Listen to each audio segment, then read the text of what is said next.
Hello you lovely lots, and welcome back to a brand new video here on my stagey YouTube channel. If you're new here, my name is Flora and I like blabbing about the theatre, and today I have a real treat for you guys because I'm going to be doing a deep dive into the 6th musical costumes.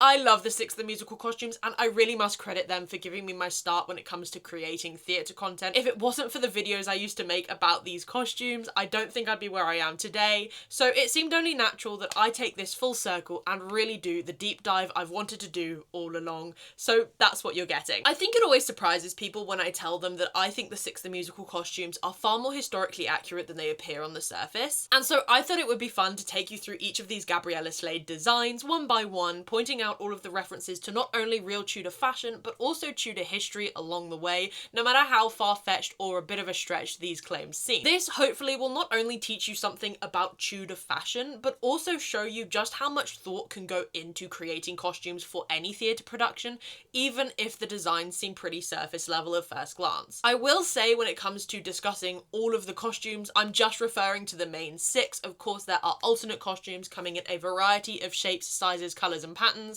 that I might follow up with a part 2 if this video does well enough and you guys enjoy it, but for now we're just doing the main 6 queens. It is also worth noting that a lot of this video is pure speculation on my part, as Gabriella Slade herself has never come out and confirmed or denied any of the things I'm about to say. So most of what I'm about to say in this video is purely me making an educated guess based on my own research, drawing parallels between what I can see in the actual 6th musical costumes and Tudor history. But if Gabriella Slade does eventually see this video and wants to comment, then feel free, girl. Editing Flora here. I just wanted to pop on and say that whilst Gabriella Slade has not confirmed each and every detail woven into all of the 6th musical costumes, she did do a fascinating video with the V&A as part of their Reimagining Musicals exhibit, where she talked in detail about her process for creating the Catherine of Aragon costume specifically, in which she references spending hours looking at Tudor portraits, as well as other elements that the Tudors left behind, such as stained glass windows and architecture, which I think is really fascinating. I highly recommend you go and watch that. Like I said, it's just the Catherine of Aragon costume it touches on, and she doesn't necessarily confirm or deny anything specific with regards to like, this is exactly where I got this inspiration from, but it's a fascinating watch and I think corroborates some of what I'm about to point to throughout the rest of this video, so I highly recommend you go and check that out, but of course watch my video first. But with all that being said, let's get on to our first queen. And going queen by queen, that means we're going to be talking about Katherine of Aragon. My name's Katherine of Aragon.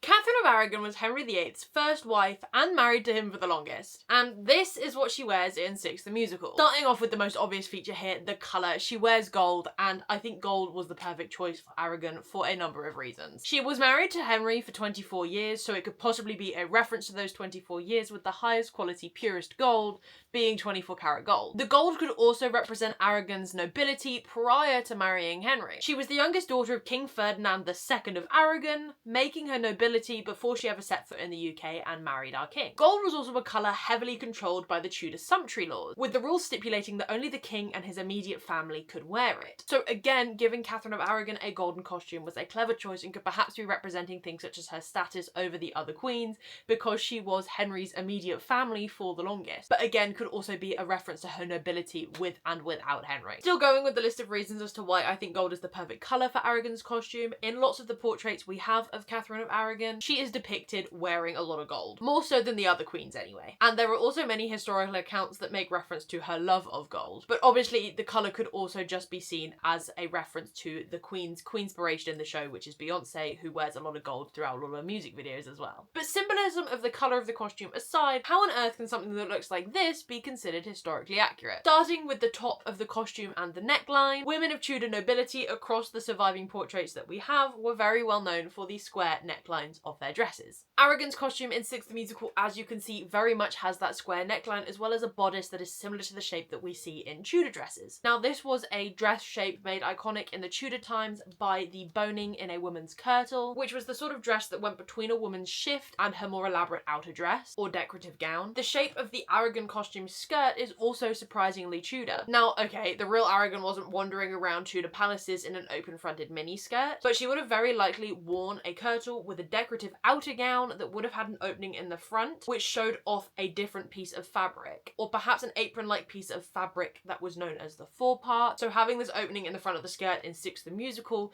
creates a similar effect. Aragon's costume also has a chain detailing around the waist, which comes together in a point at the front, which I can't help but see as a reference to the girdles that you would see Tudor women wearing, often in really elaborate designs, particularly featuring precious metals and gemstones. These were popular given that they not only emphasized the wearer's wealth, but also helped accentuate the waist and create that very sort of triangle-like bodice that the Tudors really like. The really structured shape of the Aragon costume skirt to me is also super important. One of the main reasons to me is because it's largely suspected that Catherine of Aragon was responsible for bringing the Spanish farthingale to the UK. Without her, the iconic silhouette that we often associate with Tudor women, I don't think would have been established in the UK. So Slade giving Aragon a costume with such a pronounced silhouette that matches the silhouette worn by Tudor women to a degree, I think is super clever. Similarly, this shape gives the Aragon costume a much more armor-like feel to it. Now, this might not have been intentional, but I like to think this is a reference to the fact that Aragon was actually a lot more badass than the musical presents her to be. By 1513, Henry was off waging war in France, which meant rule of the UK was in Aragon's hands. She became governor of the realm as well as Captain General of England in her husband's absence. She ruled via a privy council, and let's just say she wasn't content to sit back and let the men get on with it. In Henry's absence, France got King James up in Scotland to threaten to wage war against England in an attempt to get Henry to withdraw from France and return to the UK. But that didn't work. Instead, Catherine took what was left of the king's infantry and marched them north to face the threat. This, of course, is such an abridged version of what actually happened, but that little history lesson leads me to circle back round to the point that I made about Catherine of Aragon's costume in Six the Musical looking kind of like armour. From the pauldron-like shoulder pieces to the tiered skirt looking like folds and tassets, I think it emulates Tudor armour in particular really nicely. And this all allows us to tie it back in with the gold and black that Aragon wears as well. Some of the most beautiful armour that we see come from the Tudor period is known as Greenwich armour. This is a distinctly Tudor style of armour which was often made in gorgeous blacks and gold, like Aragon's costume. I know, you weren't expecting me to find links this tenuous, but I'm going to present them anyway. And so I think all of this combines to perhaps maybe be a subtle reference to the fact that Aragon did have this warlike nature in her. She wasn't afraid to get on with the job that she had to do, which meant leading an army up north to face a threat so that her husband could keep fighting in France without worrying about England. Now, as a result of all of this, Aragon's costume in Six the Musical is one I would consider to be very historically accurate, or at least contain the most references to real Tudor history. Which is odd, right? Because when you look at a costume like this on the surface, you're not going, ah yeah, that's someone dressed up as a Tudor queen. But compared to the other costumes that we'll get onto later in this video, I think Aragon's definitely maintains the most Tudor silhouette, as well as references to other things in Tudor history. This, of course, could all be cleverly done because Aragon served as queen for the longest, therefore we know the most about her as a historical figure, and therefore she has the most Tudor history interwoven into her costume, particularly compared to the other 5 queens. Or, and stay with me here, this could also just be because I'm reading way too much into it, and everything I have just found links between Catherine of Aragon's costume in Six the Musical and real Tudor history is just complete coincidence. But we may never know, and I find it fun to talk about, which is exactly why I'm making this video. But of course we have 5 other queens to talk about in this video, and after Aragon came perhaps the most well-known of Henry VIII's wives, and that is of course Anne Boleyn. And my cat. Here we go. If you're coming in my room, you're featuring in the video. Mwah. I'm that Boleyn girl and I'm up next. Now, Anne Boleyn is probably one of the most well-known queens that Henry was married to, particularly for anyone who grew up in the British school system. She is also one of the most popular queens in Six the Musical, with her bright green outfit being a fan favourite. Now, the bright green colour of Anne Boleyn's costume is probably inspired by the poem Greensleeves, which many people attribute to Henry VIII, who is said to have written it for Anne Boleyn. Greensleeves, like I said, was a poem that over the course of history, people have started attributing to Henry, even though there is lots of evidence to suggest that he never wrote it, and that perhaps it wasn't published until after his death. Still, I find it really interesting that green as a colour has become so closely associated to Anne Boleyn, even outside of Six the Musical. We have literally zero evidence that she ever wore the colour green. I mean, she might have, we can't prove that she never did, particularly because natural and earthy tones were very popular in the Tudor era. But in the portraits and accounts we do have that survive of her, she is depicted as typically wearing golds, reds and deep purples, which would keep her clothing very in line with those sumptuary laws that I mentioned earlier. But aside from the poem Greensleeves, there are other reasons why the colour green may be so closely associated with Anne Boleyn and therefore chosen to be her colour in Six the Musical. And I think a great way of describing this is simply by pointing out the imagery that the colour green often inspires. The colour green is often very closely associated with envy,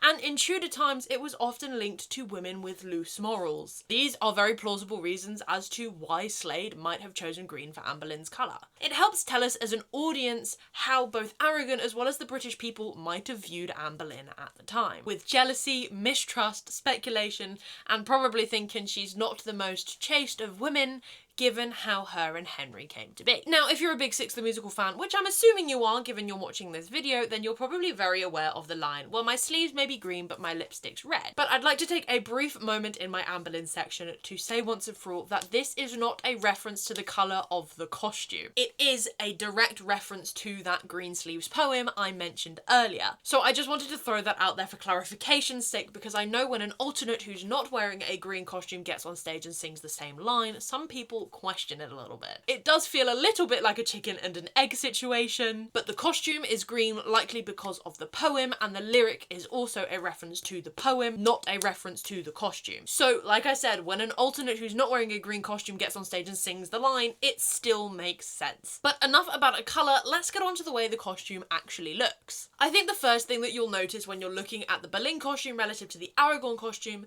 is the very high neckline that comes with it. Almost like a turtleneck, if you will. And from the collar of the top hangs a bee pendant. Now, the high neckline of the costume is often considered a reference to the fact that Anne Boleyn was beheaded. I also think it makes the top of the costume look a lot like a partlet. The partlet was an item of clothing that was worn around the shoulders and fastened at the front, which covered a woman's neckline, and for nobility went over the kirtle but underneath the gown, and it created, like I said, a very similar shape to the shape we see at the top of the Anne Boleyn costume. Circling back to that bee pendant I mentioned, I'm sure most people probably know this, but there is a very famous portrait of Anne Boleyn wearing a bee pendant. So naturally we can assume that the bee pendant in Six the Musical was inspired by this. Personalised jewellery like this was actually incredibly popular in the Tudor times, whilst it often took the form of, say, signet rings or family crests hung on pendants. It wasn't as uncommon as people think. This bee pendant is just so iconic to Anne Boleyn though that I think it would have been wrong not to include a reference to it in the Six the Musical costumes. Moving on in the costume, Anne Boleyn's skirt still follows that same fitted at the waist and flaring out style that we see popular in Tudor portraiture, matching that of Aragon's with a very structured shape, and whilst it doesn't have that open front, it still presents a very similar silhouette. Anne's costume also features armbands instead of the full sleeves we see on other costumes in the show. Whilst Tudor women would have covered their arms at pretty much all times, it's my understanding that the French style dresses that Anne was fond of historically had a very different style sleeve than what was common in England at the time. So it makes sense that her sleeves in Six the Musical would be different as well. Similarly, ladies in waiting and royal women would often wear four sleeves, often made of a fabric that would give a fun pop of colour underneath the longer outer sleeve of the gown. So these little armbands could be a fun nod to that, or it could also just be to create some visual difference between Boleyn and Aragon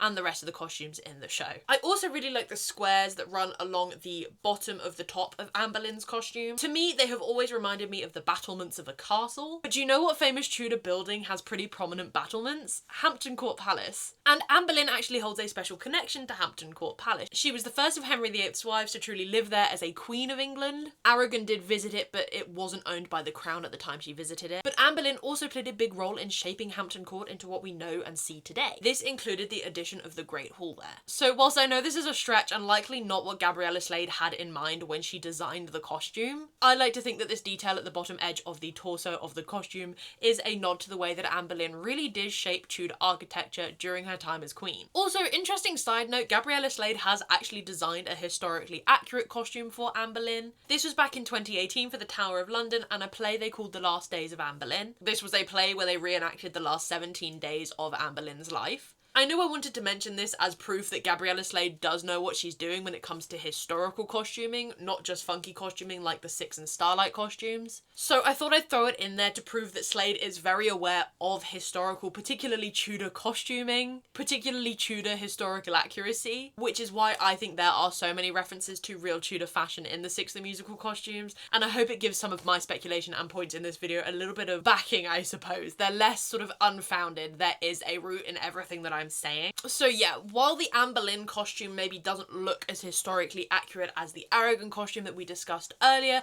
I do think there are still subtle nods and references to not only Tudor fashion in this costume, but also Anne Boleyn as a queen as compared to Catherine of Aragon, her predecessor.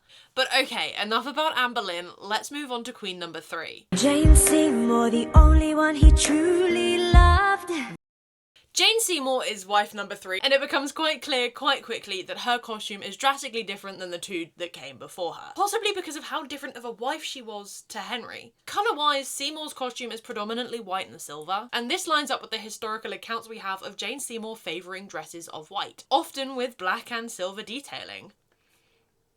She was also a queen very concerned with morals and being seen as modest to set her apart from Anne Boleyn, who the British public had not really liked. And so the colour white also really reflects this. Historical accounts tell us a great deal about how Jane set to work trying to distance herself from Anne Boleyn. So on top of changes to colour palettes, it was bye-bye French hood and hello to our old friend the gabled hood. I say old friend because Catherine of Aragon favoured this style of hood as well. She also stepped away from the French style dresses that Anne Boleyn had brought over with her and transitioned the royal court back to a more English way of dressing. This difference that Seymour historically tried to establish between herself and the queens that had come before, I think really well explains why the Seymour costume in Six the Musical feels like such a drastic change from the costumes of the earlier two queens. Seymour's dress is less rigid and stiff than Aragon's and Boleyn's. It has more flow to it. It definitely feels a lot softer.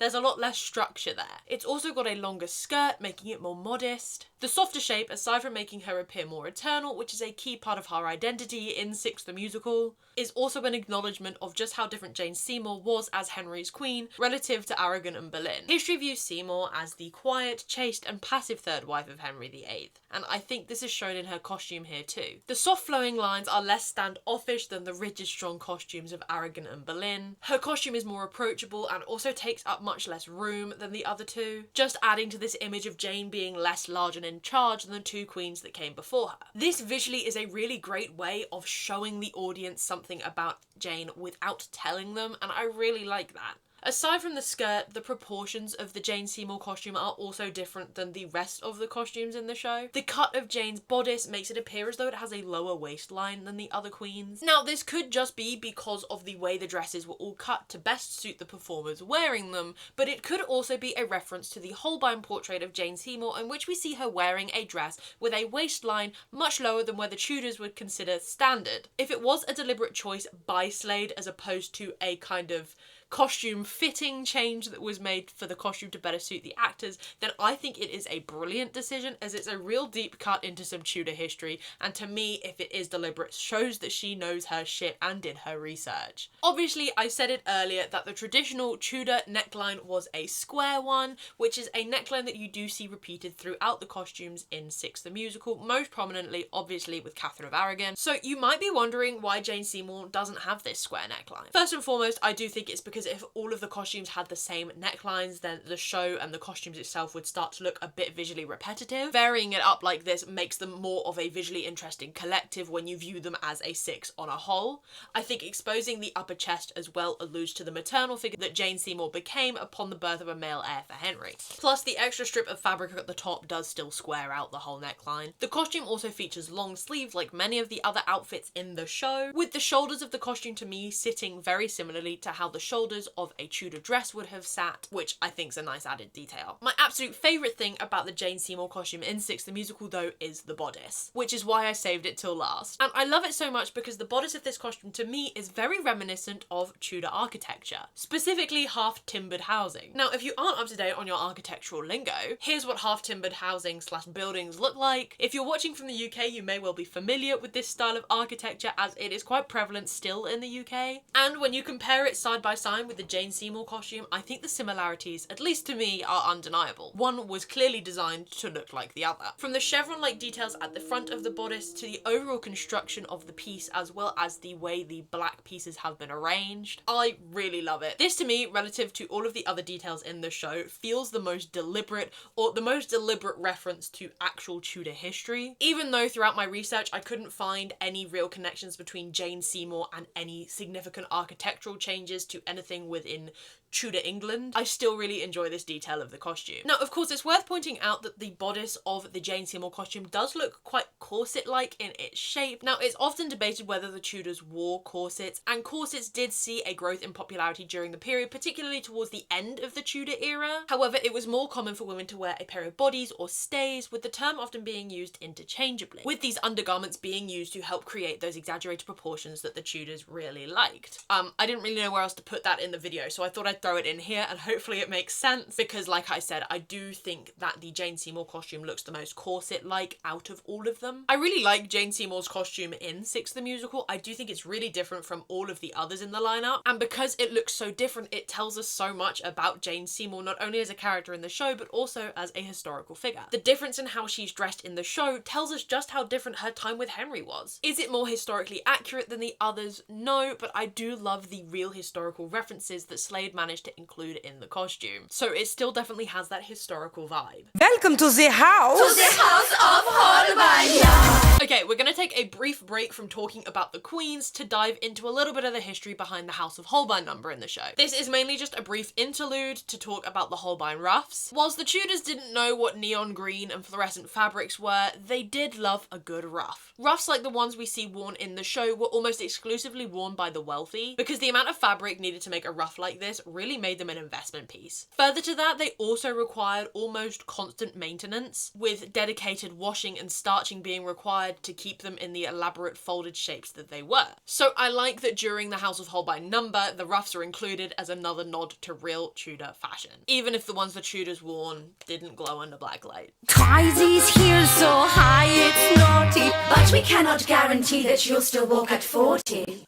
I also thought at this point we could take a moment to talk about the shoes in Six the Musical. Now, given how long the dresses women wore in the Tudor era were, in most paintings we don't actually have any real depictions of shoes. But it's generally understood that Tudors, much like Henry VIII, would have worn very wide square-toed shoes, often made of leather. They started off really simple but did become more elaborate over time, adding buckles and bows and other embellishments to really show off your wealth through your footwear. Now, high heels didn't really become popular until the later Elizabethan period, and probably most unusually of all, Tudors didn't typically have left and right shoes. They were both the same, and therefore they could just kind of swap them over. So as you can see, there's a big contrast between what Tudors would have actually worn and something like what they wear in Six the Musical, which is very embellished like the Tudors would have had. Lots of them have buckles on them as well, but the high heels and round toes aren't quite what the Tudors would have expected someone to be wearing. So naturally there's a contrast between what the queens are wearing on stage and what the real historical figures would have worn. But I thought I would mention shoes briefly just in case you were curious, because I do think that the shoes in Six the Musical are some of the most iconic costume pieces.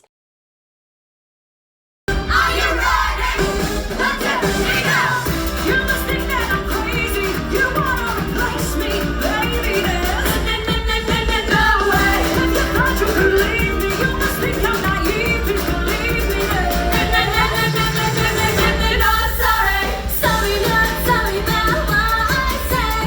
I'm just trying to have some fun. No way. Sorry, but we don't need your head. I didn't mean to hurt anyone. You can you can say you can try, but I'm unbreakable. You wanna do your best, but I'll stand the test. You'll find that I've got a heart of stone. On a road, on a throne, in a palace and a house. Anything you wanna do, and I don't agree, 'cause I'm the queen of the castle. Get down, you dirty rascal. What you wanna do, baby? Sing along to your favorite queen song. What you wanna do, baby? Love me, love me, no, no, no, no, no, no, no, no, no, no. I don't need your love, no, no. It's time to rise above. We don't need your love. 'Cause we're so much more than divorce. The headache, like divorce. My headache's so sick. Ich bin Anna of Cleves.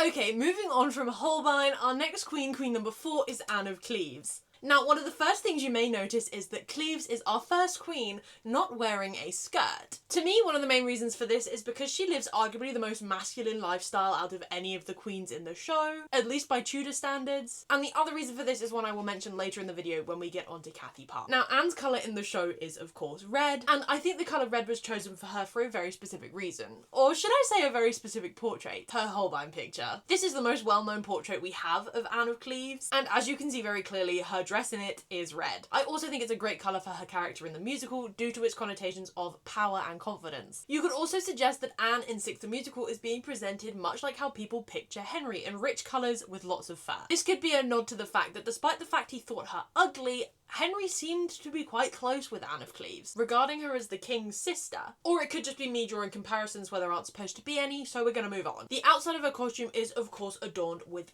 fur, firstly a sign of wealth, but also possibly a reference to her German heritage. As much of Europe's fur trade in the Tudor era was controlled by a group called the Hanseatic League, or the Hanseatic League, I'm not entirely sure how you pronounce it. The League was a powerful network made up of merchants, guilds and trade towns, many of which centred on modern day cities in Germany. It played a significant role in London's fur trade in the 15th and 16th century, as it was involved in the importing of furs and other goods to the UK, as well as involved in influencing availability and pricing greatly. Of course, this could be a complete stretch and probably is, but I do think it could be a nice reference to, like I said, Anne's German background. From there, the design of Cleves' costume can of course be split into three parts. The jacket, the shorts, and then the reveal costume, which of course there will be spoilers for. Starting with the jacket, to me it's giving sleeveless doublet vibes with these very prominent shoulders. Now, the doublet was a very popular piece of men's fashion in the Tudor era, ranging from simple to elaborate, often being very fitted to the man's body, having these little shoulder seams, making it seem as though the sleeves are separate. This is echoed in the sleeveless design of Cleves' jacket, with the sleeves of the bodysuit underneath being shown even with the jacket on. It also has a very similar neckline to Tudor doublets, which I really like. The jacket also, like I touched on, has these really wide shoulders. This is something we do see in other costumes like Aragon's and Boleyn's, but Cleves are by far the widest in the show. This, much like the red of her costume, could very much be seen as a nod to her Holbein portrait. As you can see, the proportions in the portrait were painted as such that it makes Anne appear as though she has these exceptionally wide shoulders. So I like that this is echoed in the Six the Musical costume. Cleves' costume also doesn't have a skirt, but rather she's in shorts. Of course, I mentioned one of the reasons earlier in this video, and will mention the other reason I think this is the case later in the video, but I could also say that these shorts are a reference to Tudor trunk hose. Now, trunk hose were a key part of fashion for Tudor men and consisted of two parts. There were the nether hose, kind of like tights, and the upper hose or breeches, which is what I think Cleves' shorts are most akin to. In the show, her shorts are striped, which could be a reference to the popular panelled hose that were made up of sort of strips of fabric and then had more fabric pulled through them, creating a stripy look. They are also, like the top, embellished with fake fur, again possibly tying back to her German heritage or the fact that fur was a sign of wealth and royalty in the Tudor times. Moving on to the reveal costume, I think it is very clear to see that again there are some elements of Tudor building incorporated into it, with similar patterns being seen on the reveal costume as on Seymour's bodice. It's also very strappy and highly adorned with embellishments, which is something we see a lot in portraits of Cleves. Another detail on the Cleves costume that I think ties nicely into historical outfits is the stud detailing that you see all over her outer costume as well as the reveal costume. Whilst all the costumes in Six the Musical do incorporate studs to some degree, I think they're most noticeable on the Cleves costume, and I think that's for a very particular reason. And that's likely to me because of the detailing we see on Cleves' Holbein portrait yet again. Whilst historically these would likely have been pearls, very popular among all the queens by the way, the studs create a very similar effect on the Six the Musical costumes. So with all of that in mind, I think it is very safe to say that Cleves' costume in Six the Musical draws most on taking its inspiration from the actual portraits we have surviving of said queen. And I think if the historical Holbein had looked completely different, the Cleves costume in Six the Musical would look completely different as well. From the colour to the shoulders to the embellishment, the Six the Musical costume for Cleves seems to have far more in common with the portrait of Cleves than the other queens do with the surviving imagery of them. This could be due to the fact that the Holbein portrait we have of Cleves is the most prominent depiction we have of her, whereas the other queens have a multitude of surviving portraits as well as written documents about them. So it could be that Slade had less to draw from when taking inspiration for Cleves. But I do think that those historical parallels are nice to see. Lock up your husbands, lock up your sons. Kay Howard is here and the fun's begin. Queen number 5 is Kay Howard. Like Anne Boleyn, another fan favourite. As usual, we're going to start at the top of the costume and work our way down. Now, I think the first thing a lot of people notice about the Kay Howard costume is, of course, the Kay pendant that hangs around her neck.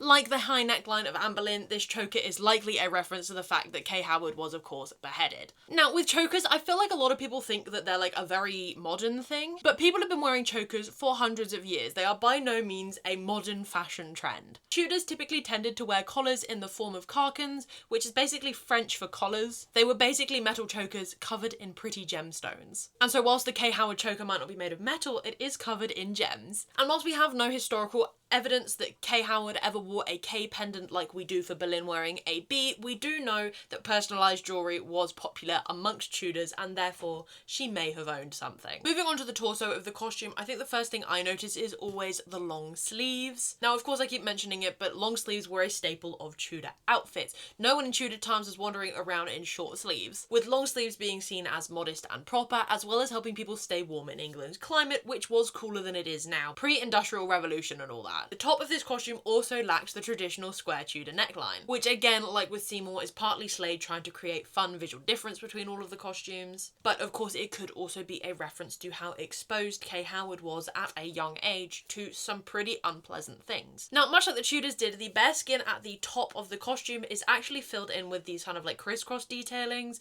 The Tudors loved to fill in their open necklines with lots of jewellery and things like that to show off their wealth, so I think these crisscross detailings really help add to that. Now, if you didn't know, the top of the Kay Howard costume is actually two pieces. The long sleeve black top underneath, and then the pink part is actually added on separately second. Now, of course, this is a practicality thing when it comes to dressing the performers for the show, as well as keeping things clean and washing them, as the holographic parts can't be washed, but the black base layer can be. However, I do find it really interesting that the Kay Howard costume, along with all the costumes in Six the Musical, are actually really fragmented and take many pieces coming together to create one look, much like real Tudor fashion. Instead of just slipping on one dress like we maybe do in modern day, the Tudors wore layers and layers and layers to create one final elaborate look, particularly if you were in the upper or royal classes. Under the fancy gowns that you see Tudor women wearing in their portraits, they would have been wearing underdresses, smocks and stays, and then later corsets before ever donning the dresses that go on top. These smocks were worn to protect the fancy fabrics of the gowns and dresses from the oils and smells secreted by the human skin, and it was these smocks that were then washed as opposed to having to wash the snazzy expensive fabric. The same principles also apply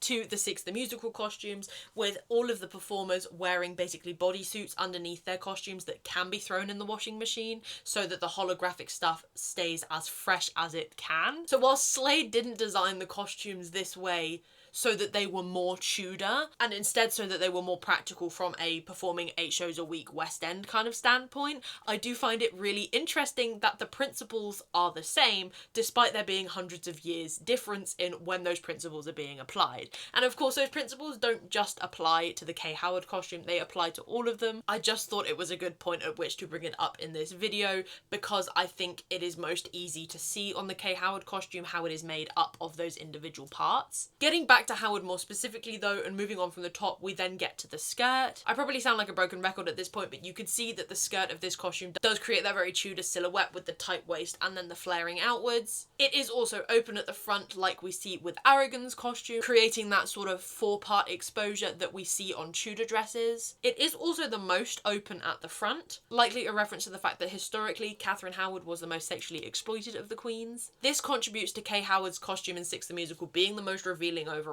It has the most open skirt, the most low-cut top, and the most skin on show, which, like I said, all combines to tell the audience visually just how much more exploited she was sexually than, say, the other queens in the show. Tudor child's wear is also seemingly more simple and less layered than what adults wore. The very few surviving portraits we have of royal children show them wearing less embellished outfits, and like I said, simpler outfits with less layers, and this is something that Slade may have also considered when designing the Kay Howard costume, making it far less layered and much more simple than the other costumes we see in the show as a historical reference to her youth. Six the Musical musical, of course, makes no secret of the fact that Kay Howard was sexually exploited for the majority of her life. And whilst many historical depictions tried to paint her as this vixen, it's important to remember that she was only 19 at the time of her beheading. So the men who tried to use history to turn her into this wanton woman when describing her affairs with people like Manox and Derham were actually describing a child who was at the oldest 14 to 15 and possibly as young as 12 in the case of Manox. And all of that leads me quite nicely into my next point, in that I think giving Kay Howard this really bright girly pink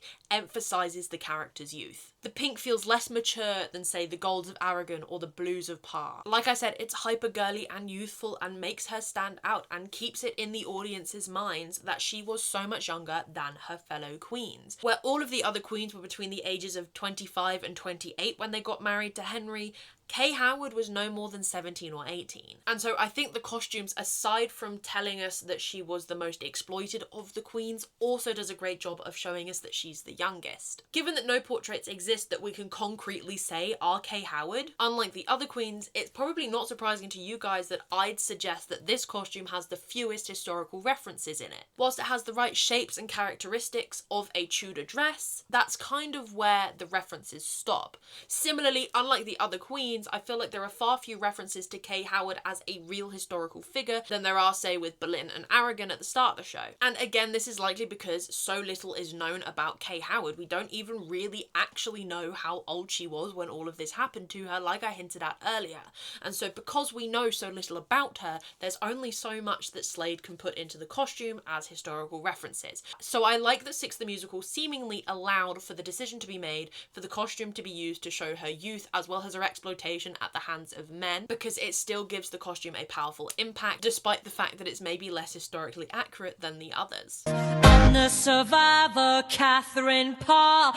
We've done it, we've made it to the last queen, queen number 6, and that is Katherine Parr. Now I'm going to start out like I did with Cleves by pointing out that Katherine Parr isn't wearing a skirt, instead she's wearing trousers. Similarly to Cleves, I do think this is partly because of the less traditionally female life she lived relative to Tudor standards. She was incredibly well educated for a woman of her time, being proficient in multiple languages and, according to some accounts, even herbal medicine. She also, like Six the Musical tells us, was a champion for female education. Her highly educated state was something that the Tudors would have seen as more masculine, as that's who education was typically reserved for. Much like how Cleves led a more masculine life too, which is partly why both queens are maybe not wearing skirts. The other connection that I hinted at earlier between Parr, Cleves and not wearing skirts is because Parr and Cleves actually outlived Henry. Now, whenever I've stated this in the past, people have confused me saying Parr and Cleves outlived Henry as me saying Parr and Cleves survived Henry or didn't die at Henry's hands, but I literally mean he died before they did, as in they actually physically outlived him. Henry died on the 28th of January 1547, Parr died just over a year later in the September of 1548, and Cleves outlived everyone quite impressively, passing away in 1557. So all the queens who wear skirts in the show died before Henry VIII did, whether he had a hand in it or not. No, this quick visual difference between Parr, Cleves and the rest of the queens in the show, while subtle and not really having meaning unless you know to look for it, I think does a great job of setting them apart. Focusing back on Parr properly though, let's start with the colour of her costume. Parr, of course, is our blue queen. I think this is really interesting because it's actually really well documented that in her first year of marriage to Henry, Parr really liked wearing reds and golds.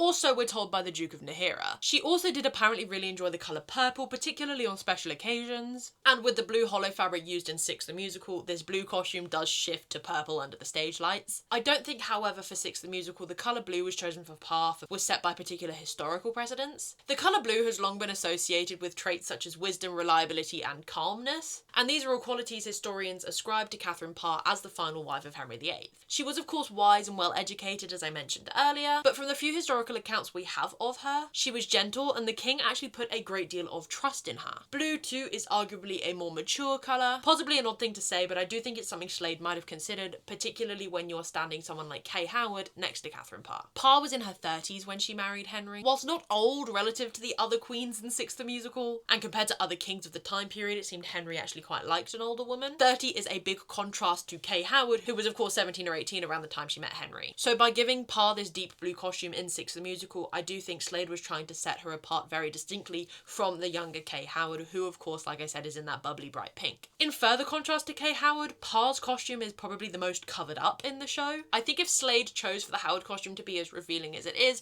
then it makes sense that she also chose for the Parr costume to cover up as much of the Queen, to offer up the most coverage, as she was arguably the least exploited by Henry. It also serves as a stark contrast not only to Howard but the rest of the queens in the show, looping back to this point I keep bringing up of Slade probably wanting to give the costumes visual variety. I think the most notable element of Parr's costume here is the big puffy sleeves. These aren't the sleeves like the other queens are wearing, and they certainly aren't the style of sleeves we see popular amongst Tudor women in the portraits. To me, they look a lot more like the big puffy sleeves that Henry VIII would have worn. If Slade did this on purpose, I think it's likely a reference to the fact that upon Henry's death, Parr actually inherited land and money, as well as the responsibilities of raising Mary and Elizabeth, the young princesses who she seemed to have a pretty decent relationship with. Because historically she inherited so much from Henry, it makes sense that in Six the Musical, her costume inherits so much from what we see Henry wearing in Tudor portraits. Of course, the trousers on the Parr costume have this extra piece at the top that flares out of the waist and is open at the front, and you guys can probably say it with me now, this creates an A-line shape that Tudor dresses also had, with the open piece at the front showing off a four-part or contrasting piece of fabric. So I like that even though Parr is wearing trousers, there is this kind of semblance of Tudor silhouette. I really like Parr's costume in this show. I think Slade's done a good job of making it different than all of the other queens, much like she did with Cleves because of how different her life was to the other queens. Is it super historically accurate? No, but I do think enough of the real history of Katherine Parr is conveyed through how the outfit is constructed that it's still pretty decent. It has some fun nods to real Tudor history and fashion, and for that I really like it.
Okay, so now that we've literally gone detail by detail and queen by queen through all of the queens in Six the Musical, I thought I would tie this video up by ranking them in order of which costume I think is the most historically accurate. First up, I would have to say Katherine of Aragon. I feel like I was able to find the most ties to real Tudor history in her costume relative to all of the other queens. Then I think I'd have to say Cleves, followed by Seymour with that gorgeous bodice. Then in fourth would be Anne Boleyn, followed by Parr in fifth. I think the least historically accurate queen's costume is Katherine Howard's, and I'm okay with that due to how short her life was and short her time as queen with Henry was, and how little we really know about her. Much of what history teaches us about her is likely inaccurate anyway, and therefore it kind of makes sense that her costume is also the least accurate. Of course, at the end of the day, if any Tudor woman saw someone wearing a costume in Six the Musical, they likely would pass out, but I think it's very clear that some of the costumes in the show draw heavily from precedents set in Tudor history more so than others.